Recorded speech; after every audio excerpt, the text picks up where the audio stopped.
गोसोथोलायना हाबा जानाय गियोलै सार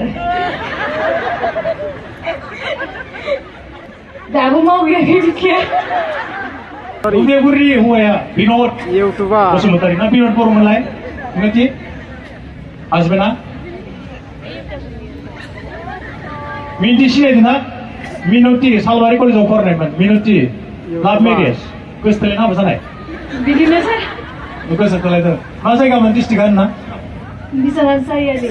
बिश्वनाथ सारियालिनोमोन दा डिस्ट्रिक्टआ बिश्वनाथ जाबायना बिश्वनाथ जाबाय नङा सिगां बिश्वनाथ डिस्ट्रिक्ट ओमफ्राय उनाव उदालगुरियाव हाबा जाबाय बाक्सा डिस्ट्रिक्टआव बिनद बर'जों ना बिनद दैमारि बिनद बर' मास्टार BSc बिथाङा बे गणेश फुजायाव 2,000 रां दान बावदों सासे जाखांफुनाय इउटिउबार आरो रिल्स मेकार रिल्स बानायो बिथाङा रिल्स फैसा जि बहुत मा बिजनेसाव निजेनि पात्ता मोना दखानाव थाङो आं बैनाव गेजेर बहुदता बिजनेस ना मार टेलेन्ट बिराद बुद्धि दं इनाव मार बुद्धि दं बिराद फैसा दं आरो मार फैसा दं पात्ता मोना इजों आंनिख्रुइ बांसिन दं फैसा इनाव एसे बुंना ला गावनि सोमोन्दै गिबियावनो बयखौबो खुलुमनाय बावहरनाय थाबाय बिखायासो धप मावग्रोदों स्टेज बिदि प्रग्राम खालामफेराखै खालामदोंमोन आवगोल कलेजफोरावबो सम खालामदोंमोन ओमफ्राय उनाव सोरबाफोर इनभाइट खालामबा थांखायो थांनाया सम थेवबो एकदम बे गिनायखौ सामलायनानै आरोना गियोलै सार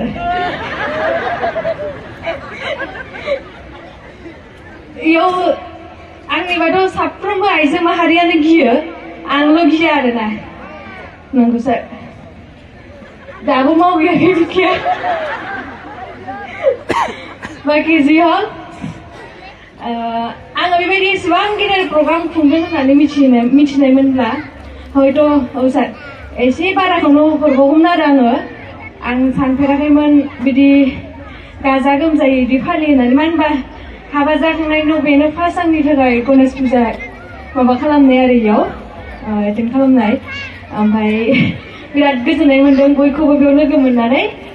हयथ' नोंथांमोना आंखौ मबाइलावसो नुबाय थायो दा नायनो बाबाबो फैजाबाय थायो खोना ना थेवबो जि हक माने बेयाव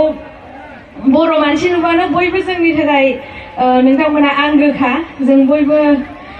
मोनसे न'खरनिनो फिसाखा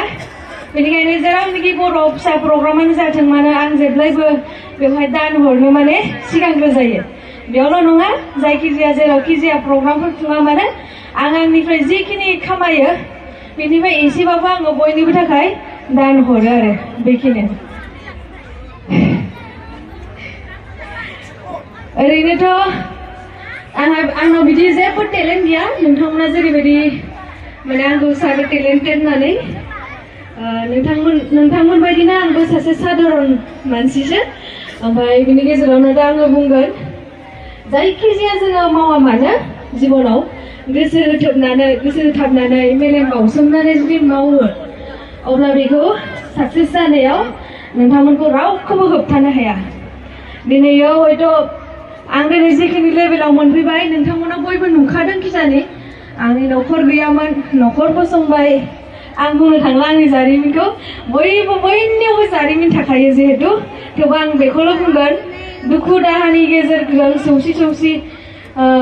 जिथु थांखि लागोन बेखौ मावफुंनायासो नोंनि साक्सेसखौ मोनखायो बेखिनियानो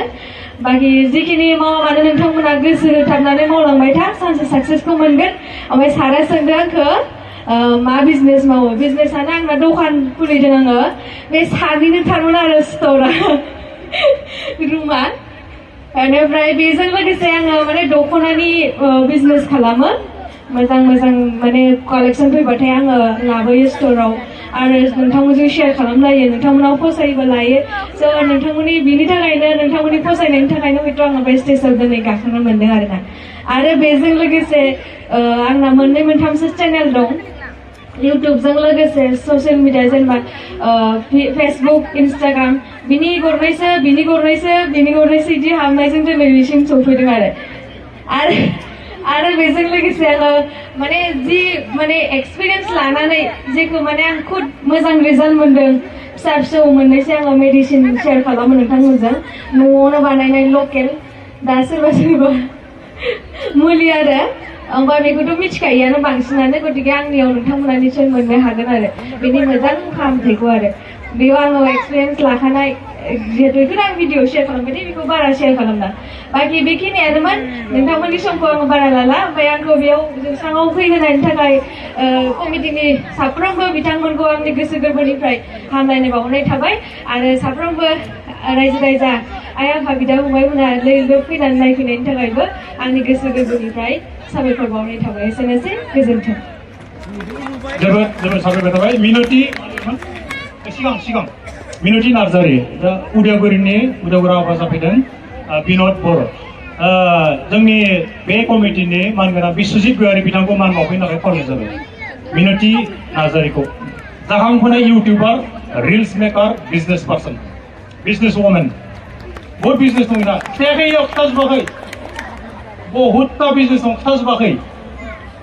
धोनि जाबाय बिराद तकलिफजों फैनाय मानसि बिराद खस्थ' खालामना फैनाय मानसि एक्सपिरियेन्स मोनबोदों जिबनाव बिराद थिखि दिदोंमोन जिबनाव ओमफ्राय बिराद रोंगोयो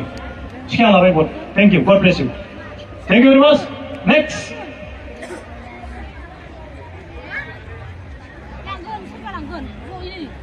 बिक्रम महिलारि